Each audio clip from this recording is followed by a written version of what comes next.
The first 6 years of my economic life, I wound up broke. Second 6 years, I wound up rich. Someone says, don't you have to do the second 6 years like you did the first 6 years? And jot this down. No. No, you don't have to live the second 6 years like the first 6. You can use all the information and all the advice and repairing all of your mistakes and adopting a new and refined philosophy so that the next 6 years can be totally different than the last 6. No other life form can do this. See, if you were a tree, you'd be stuck. As a tree, if you used up all the nourishment that was around you and you couldn't change location, see, you would die. But that's not true. Human beings can change location, go north, south, east, west, live here for a while, live somewhere else for a while. So that's a note to make. You can greatly alter the course of your life. Now here's the next note to make. 5 years from now, you will arrive. The question is where? If you keep up your present disciplines and keep up the present pace that you're on, where will you be in 5 years? Boy, it's easy to say, hey, I haven't really thought about that. So now make this note. In 5 years, here's the probability. You will either arrive at a well-designed destination or an undesigned destination. And I promise you, 5 years from now, you really don't want to arrive at an undesigned destination. Because you may very well wind up wearing what you don't want to wear, driving what you don't want to drive, living where you don't want to live, maybe doing what you don't want to do. Simply because you didn't design a better destination. Now, sometimes after we've lived a few years now to repair our mistakes and get back on track seems like a tough job.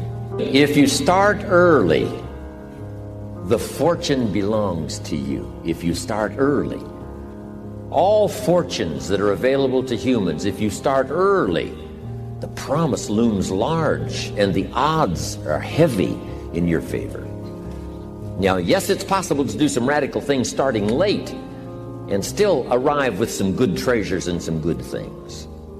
But when you haven't got that much time left, now sometimes the decision has to be so drastic people are not willing to make it and they're too tired and too weary and too ill. And say, look, I don't have much time left. It's not going to happen for me anyway. It's easy to take that attitude. But everyone here, we've got the time over the next 10 years. We've got the time the next 20 years. We've got the time the next 30 years to make some repair now in our errors of the past and set up some new disciplines. And I'm telling you, that's going to change everything. So, 5 years from now, I wish for you to arrive at a well-designed place. A place of productivity, a place that'll make you feel good about yourself, a place that'll give you honor and respect, a place that'll give you influence to touch other people 5 years from now that you couldn't do today. Where will you be in 5 years? Key phrase, we go the direction we face. If you start designing something at the end of this direction, sure enough, you will start going the direction you face. And we face the direction we design. Direction determines destination. Destination is not determined by hope. It's not determined by wish. Destination is determined by direction. You cannot change destination overnight. But here's what you can change today, and overnight you can change direction. And it is so fascinating what a little small change of direction will do. A few decisions in discipline, a few decisions in learning, a few decisions in change of behavior, change of habit, a few decisions in setting goals that you've sort of let drift before. Like I did at age 25, didn't have a list. I immediately started to change that. And I immediately started to change my direction so that very quickly I started heading this direction. In less than 7 years, I was a millionaire. My father taught me way back, son, always do more than what you get paid for. Now, some individuals might argue with that. They'd say, no, you're going to mess up the whole program. I know they're wrong. In my own self-interest, I did what my father taught me, to always do more than I got paid for. Why? To make an investment in my future. Do more than you get paid for to make an investment in your future. and it's paid off for me. If you're wanting that big promotion, are you going to go up to your boss and say, just give it to me? I'll work harder if you just give me that promotion. No, it doesn't work that way.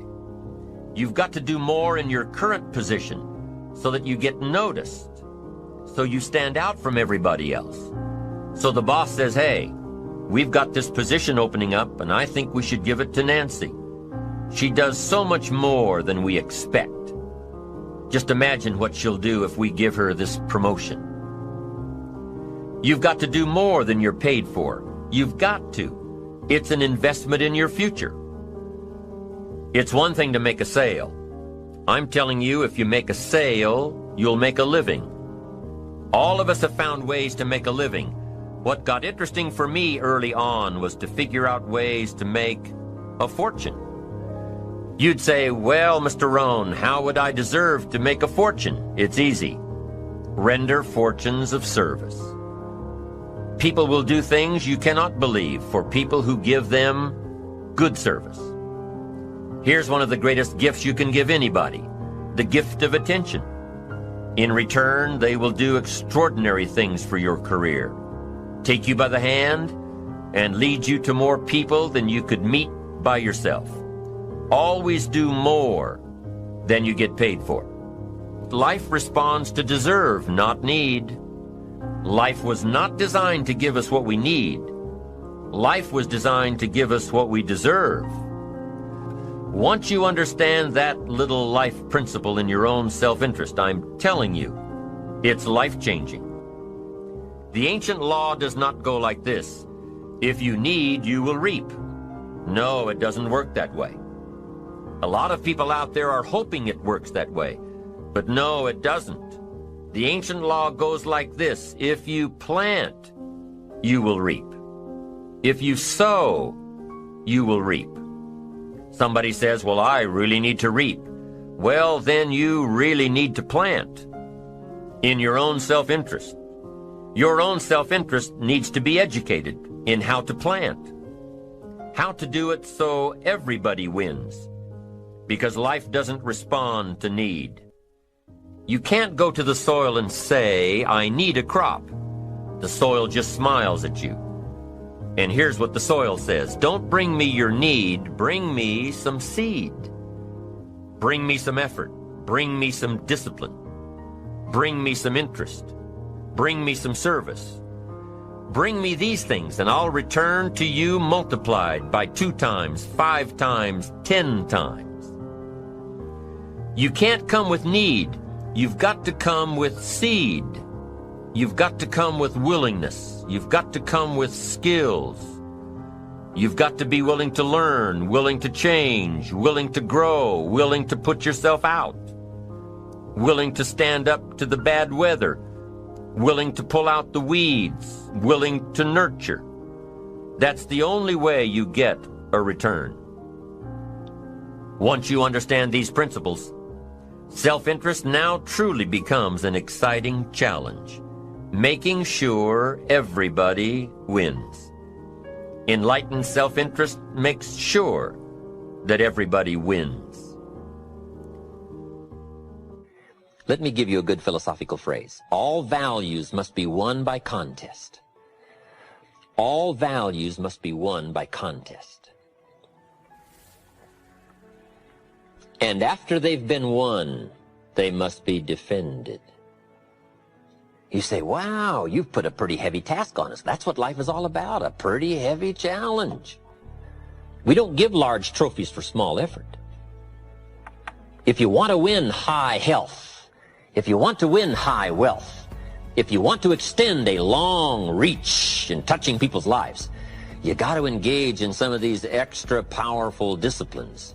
And one is to secure the territory by vigor, and the other is to defend it with equal challenge.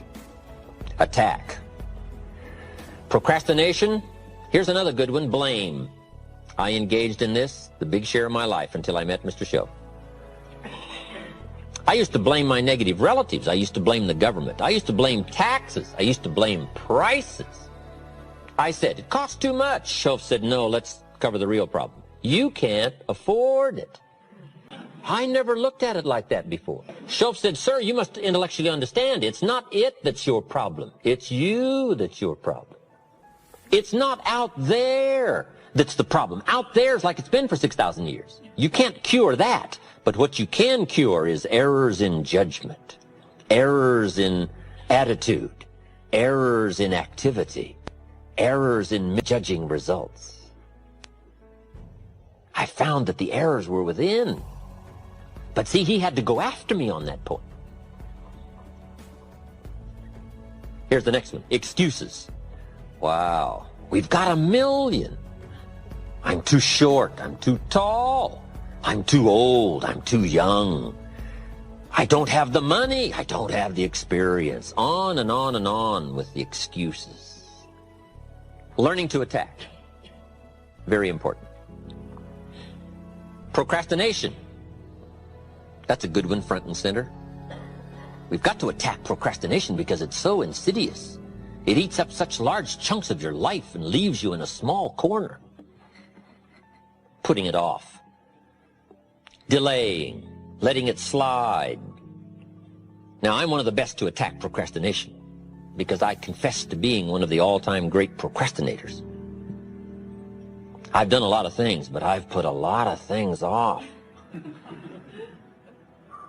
Procrastination. I am so good, I could teach it. But I also know the pain of procrastination. I also know the regret that comes from procrastination. I can also show you pieces of my life missing, never to be repaired, because I let it slide. Now see, if we all studied our own lives, and we're trying to help somebody with this insidious disease of procrastination and putting it off, front and center, we use ourselves as best example because you feel the strongest about your own experiences and your own emotions. Do you think you could help somebody with procrastination? Developing this skill of going back, rehearsing your own life and coming up with the essence of the emotion and the experience to try to illustrate to somebody how insidious it can become and how devastating it can leave your life and what'll be missing if you let it slide. That's what we call learning to attack the problem. Now, underline the word attack. It's very important to go after the insidious. If the future gets clear, the price gets easier. Because you got to remember, for every promise, there's a price to pay. Everybody's got to pay the price. Everybody's got to do the deal. Everybody's got to do the disciplines. Everybody has to pay. But here's what I've discovered. If the promise is clear and powerful, the price is easy to pay. The price is some classes. The price is a few books. The price is a few disciplines. The price is finding something that'll make your life better, make you grow, make you change, make you develop. So the first part of the key is to design the promise. Then, what is the price to pay? I'm telling you, the price will be easy. Anybody in my audience can pay. No matter where you are, where you come from. Color doesn't matter, religion doesn't matter, where you grew up doesn't matter, circumstances don't matter. I'm telling you, if you'll make the promise of the future clear for yourself, the things you want, the places you want to go, the things you want to have, the person you want to become, the skills you want, the homes you want, the future you want, the friends you want, all of the values of life that you could possibly want. If you'll make that clear, make those lists, and be serious about it, I promise you it's an easy price to pay. Anybody can pay it. And the best advice I can give you is, if I can do it, you can do it. Farm boy from Idaho, raised in obscurity, I changed my life, turned it upside down, turned it all around, found economics, found future, found promise, and if I can do it, you can do it. So, start setting your goals and see if you can't get a better excitement going for the things you want to accomplish for the future. One of the major reasons for setting goals is for what they make of you in achieving them. My teacher advised me when I first got started at age 25, he said, Jim, why don't you set a goal to become a millionaire? He said, it's got a nice ring to it, you know, enough zeros to impress your accountant. And he said, I'm here to help you. You're only 25 years old. You've been to 1 year of college. You've got a beautiful family, every reason to do it. Why don't you set a goal to become a millionaire? And he said, here's why. And I thought, he doesn't need to teach me why. Wouldn't it be nice to have $1 million? He said, no, then you'll miss it. He said, here's why. For what it will make of you to achieve it. I'm telling you, that statement changed my life. Set the kind of goals that will make something of you to achieve them. He said, now, once you become a millionaire, what's important is not the money. I thought, that's kind of strange teaching. He said, honest, it isn't important. He said, you could just give the money away. Now, I did better than that. I lost it all. By the time I was 31, I was a millionaire. By the time I was 33, I was broke. But when I lost all my money, guess what? I found out Mr. Schoaf was right. What was valuable was not the money. What was valuable was what I became to earn the money. The skills I had, the knowledge I had about the marketplace, the values that I had going for me. They were more valuable than the money. And here's an important statement to remember. It's not what you get that makes you valuable. It's what you become. So part of the key here is to set the kind of goals that will make something of you. Don't set them too low so that you don't have to grow and you don't have to read and you don't have to try and you don't have to stretch. Don't set them too low. And then don't sell out. Don't go for something that's going to cost you your virtue or cost you your values or sell out your principles. There's a good middle road here to follow. Goals that will inspire, goals that will help you grow, change, develop, and become better than you are. Okay, now let's talk about financial independence. How to become rich by 40, 35 if you're extra bright, much sooner if you find an opportunity like I did. Let me show you how I did it. Financial independence. I like the phrase financial independence. Some people are a little bit concerned about using the word becoming rich or becoming wealthy, and I can understand that. I struggled a little bit with this. Is it okay to go for becoming rich, go for becoming wealthy? And maybe that's a bit too strong a word or strong a term. So here's what I've come up with that I think is comfortable for me, and that is how to become financially independent. I think it's every person's heritage here, especially in America, to become financially independent. Now, let me give you my definition of financial independence. Financial independence is the ability to live from the income of your own personal resources. Financial independence. Now it depends on how you want to live. If you need $2,000, $3,000 a month, if you need $4,000 or $5,000 a month, if you need $10,000 a month, some people may need, $100,000 a month. But whatever you would need to live, and you could earn that living from the income of your own personal resources, that's what I call financial freedom, financial independence. And let me show you how to acquire it. If you start at age 15, between ages 15 and 35 is 20 years. And in my personal opinion, based on my own studies and my own experience, 20 years, in my opinion, is enough time to become financially independent. If you're not, you don't live in the wrong country. Probably what's happened is you have the wrong plan. And it's easy to be a nice person with the wrong plan. I found that when I was 25 years old. I was broke at age 25, and I was a nice guy. You would have liked me. But I'm telling you, my plans up until then, especially my financial plan, left me broke. I totally changed it the next 6 years, and I became financially independent. So I know what I'm talking about. It is possible in a reasonable amount of time, 15 to 35, whatever, 20 years time, enough time. You can do it in a much shorter period of time, like I did if you want to. But this is a reasonable enough time. But here's number one. First of all, you got to have the right philosophy. Philosophy is our ability to gather knowledge and sort through it and decide what's valuable. To develop a philosophy about life, a philosophy about our health, a philosophy about our family relationships, a philosophy about economics. And if you develop the right philosophy, that's what helps to set this sail, so that in 6 years it takes you where you want to go, instead of winding up like I did that first 6 years of my economics, broke, no money, empty bank account. The right philosophy. Now let me give you a couple of philosophies to consider. Here's the first one. It's called the philosophy of the poor. And here it is. Poor people usually spend their money and invest what's left. That's the philosophy of the poor. Now here's the philosophy of the rich. Rich people invest their money and spend what's left. And here's the startling answer.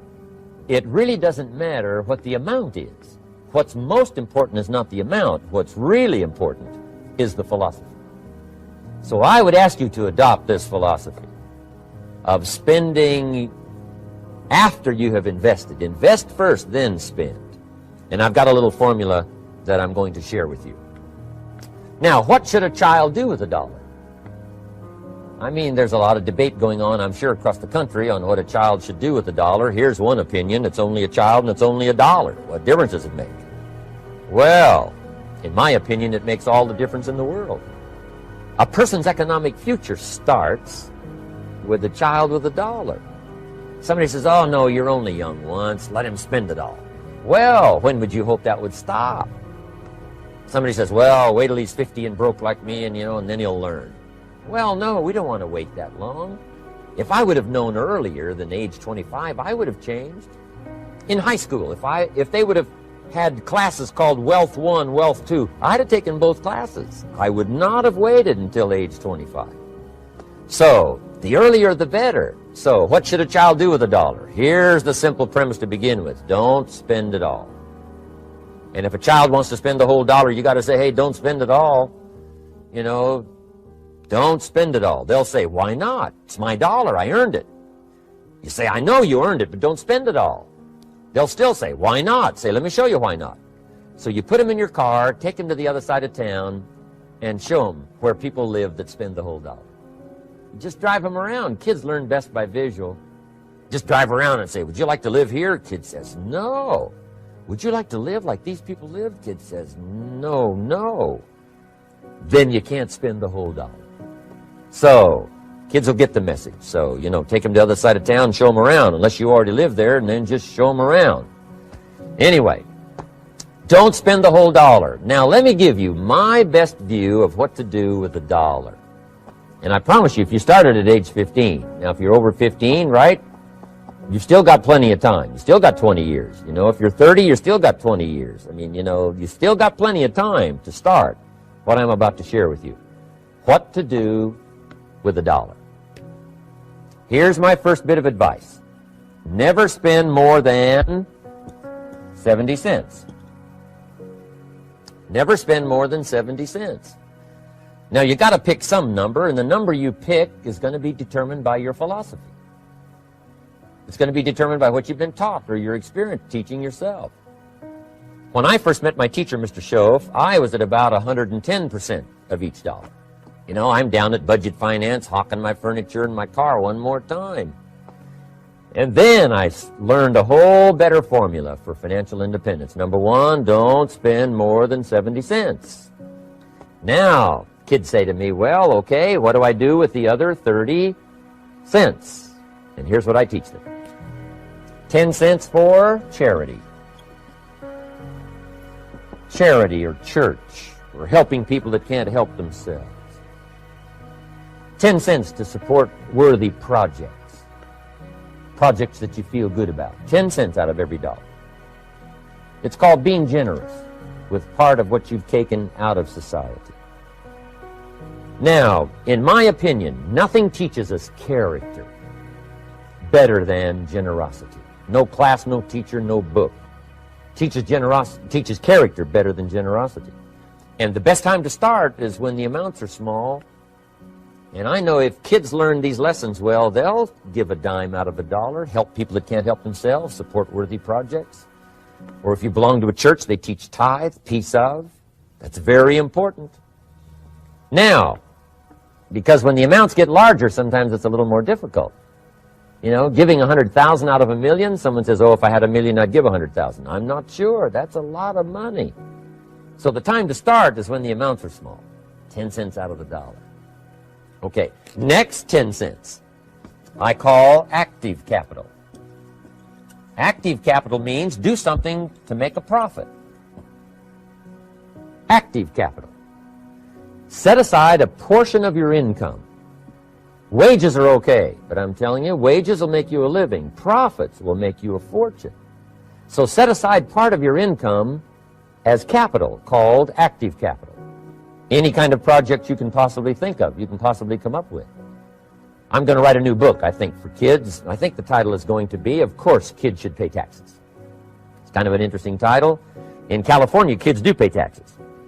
When a child walks into 7-Eleven, buys something that costs $1, the proprietor says, give me 7 more pennies.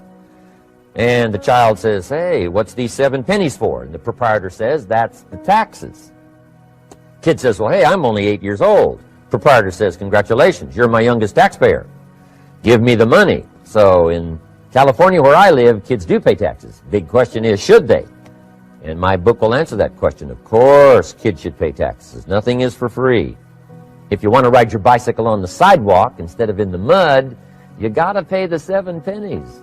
Nothing is free, so we all have to pay.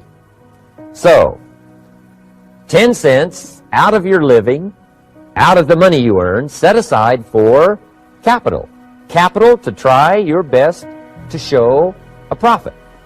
And in my book, it's going to be all kinds of ways kids can make money, right? 2 bicycles, one to ride and one to rent.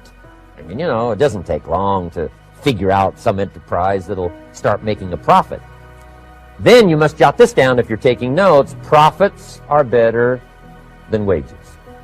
1, you can't usually start wages until you're about 16, 15, 16. But you can make a profit long before you're eligible to start earning wages. And then there's no limit to profits, and they can double and triple and quadruple. You know, there's no limit. It's incredible how fast profits can grow. So profits are better than wages. Wages make you a living, profits make you a fortune. Now, the third 10 cents is vitally important. I call it passive capital. Capital you let somebody else use. A financial institution, stocks and bonds, mutual funds, whatever. Let someone else use it, you furnish the money, they use it to make a profit, but they pay you for the use of it, called interest. And here's one of the things that'll make you financially independent fairly quickly, and that's called compound interest. And this is how you get it. Letting someone else use a portion of your money, your substance. They show the profit, they pay you interest. And this passive capital, I'm telling you, over a sustained period of time, if you'll develop this little 10, 10, 10, and 70, especially starting at age 15,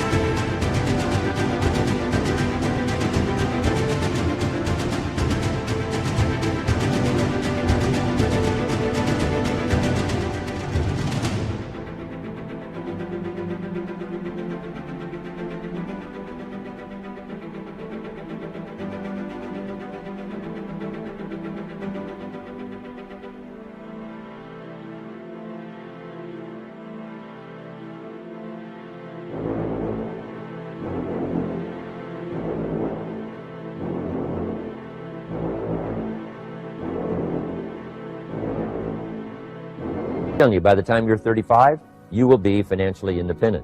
You'll have the ability to live from the income of your own resources. And then one more point on passive capital. There's a Bible philosophy. I'm an amateur on the Bible. But there's a Bible philosophy that teaches the borrower is servant to the lender.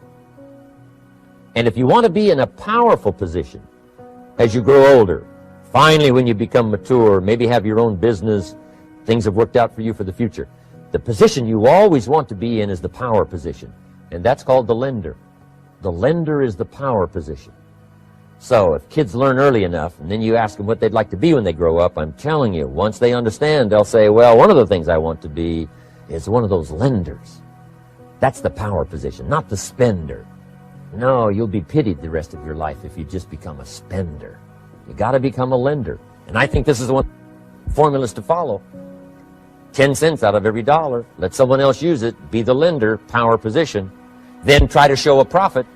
Can't we teach our children how to take $1, search the neighborhood, find a broken wagon, pay $1 for it, bring it home, clean it up, sand it until it's clean, paint it red till it shines, straighten out the wheels till they're true, take it back to the neighborhood, sell it for $5.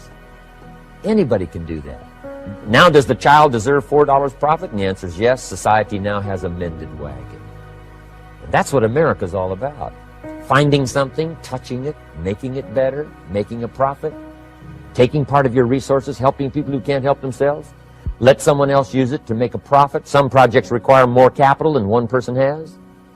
Exciting. And then let them pay you for the use of it. America's had this philosophy now all these years. Communism has taught all these years capital belongs in the hands of the state, not in the hands of the people. We've been teaching all these years capital belongs in the hands of the people, not in the hands of the state. And we turned out to be right. Capital in the hands of the kids, capital in the hands of the people. Enterprises that make a profit, enterprises that grow. It's the hope of our future. So that little simple formula, I hope, will help you. Now, one more key on financial independence, and that is attitude. Attitude. Here's number one. I used to say, I hate to pay my bills. My teacher straightened me out on that. He said, let's see, Mr. Rohn, what you hate to do is pay $100 on an account and reduce your liabilities and increase your assets. I said, well, no, not if you look at it that way. He said, well, it all depends on how you look at it. So wouldn't you love to pay your bills, reduce your liabilities, increase your assets? You got to have that kind of attitude.